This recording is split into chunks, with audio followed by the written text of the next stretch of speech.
काली register की आखिरी कक्षा। साल 2011 की बात है। मध्य भारत के घने जंगलों के बीच बसा एक छोटा सा कस्बा था, सेमरहाट। ये कस्बा नक्शों में मुश्किल से दिखता था, लेकिन रेलवे के पुराने सेक्शन में इसका नाम आज भी दर्ज था। यहाँ एक छोटा सा स्टेशन था जहाँ दिन में 2 पैसेंजर ट्रेनें रुकती और रात में सिर्फ मालगाड़ी की भारी आवाजें गूंजती। स्टेशन के ठीक सामने सालों से बंद पड़ी एक सरकारी इमारत थी, जिस पर धुंधला सा बोर्ड लटका था, प्राथमिक विद्यालय सेमरहाट।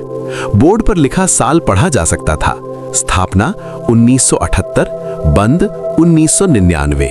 क्यों बंद हुआ ये बोर्ड नहीं बताता था। कस्बे के लोग शाम होते ही स्टेशन पार नहीं करते थे। बच्चे वहां खेलते नहीं थे, और अगर कोई बाहर से आया पूछ बैठता कि स्कूल क्यों बंद है, तो जवाब मिलता, कागजों में बंद है साहब, असल में नहीं। अमित वर्मा को इन बातों में दिलचस्पी नहीं थी। वो शिक्षा विभाग का एक युवा निरीक्षक था, जिसे पुराने स्कूलों की स्थिति की रिपोर्ट बनानी थी।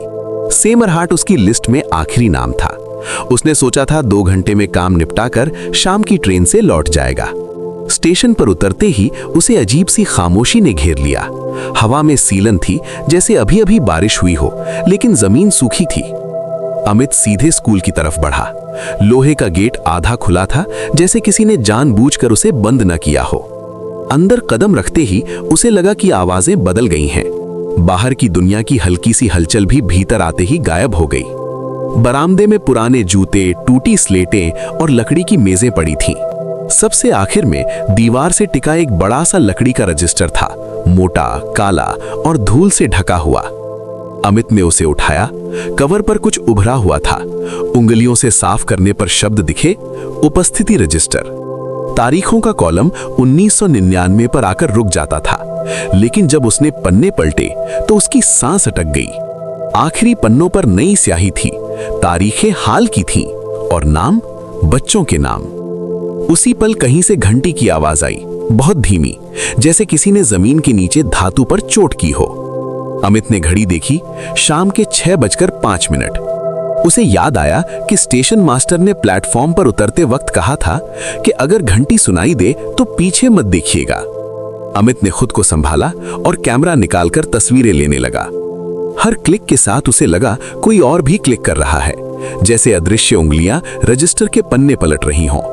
उसने जब कैमरे की स्क्रीन देखी तो तस्वीरों में कुछ और ही था। खाली क्लासरूम नहीं, बल्कि बेंचों पर बैठे धुंधले आकार, सिर झुकाए हुए। अचानक पीछे से कुर्सी खिसकने की आवाज आई। अमित पलटा। क्लासरूम अब खाली नहीं था। हवा में फुसफुसाहट थी।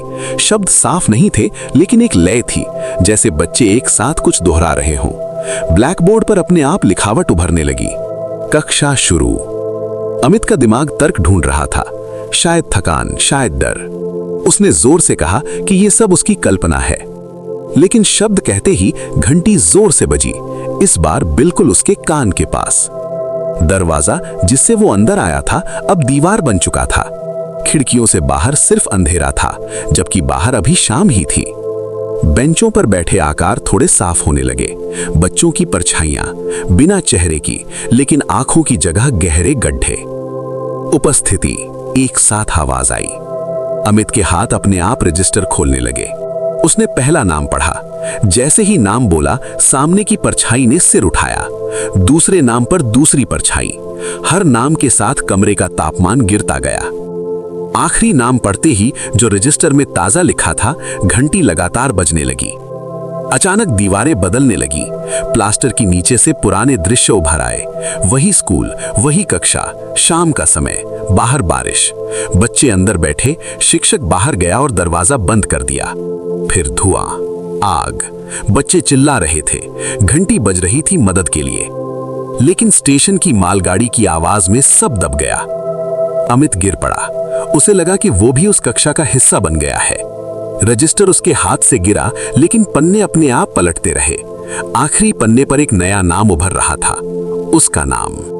जब अमित की आंख खुली, वो स्टेशन के प्लेटफॉर्म पर था। सुबह हो चुकी थी। स्टेशन मास्टर उसके पास बैठा था। उसके हाथ में वही काला रजिस्टर था, लेकिन अब वो और मोटा लग रहा था। आपने सुना होगा, यहां रात में क्लास चलती है। अमित बोल नहीं पाया। उसने बस रजिस्टर की तरफ देखा। उसके नाम के आगे लाल स्याही में लिखा था अनुपस्थित। उस दिन के बाद सेमरहाट में हर कुछ महीनों में कोई सरकारी अधिकारी आता है, रिपोर्ट बनाता है और चला जाता है।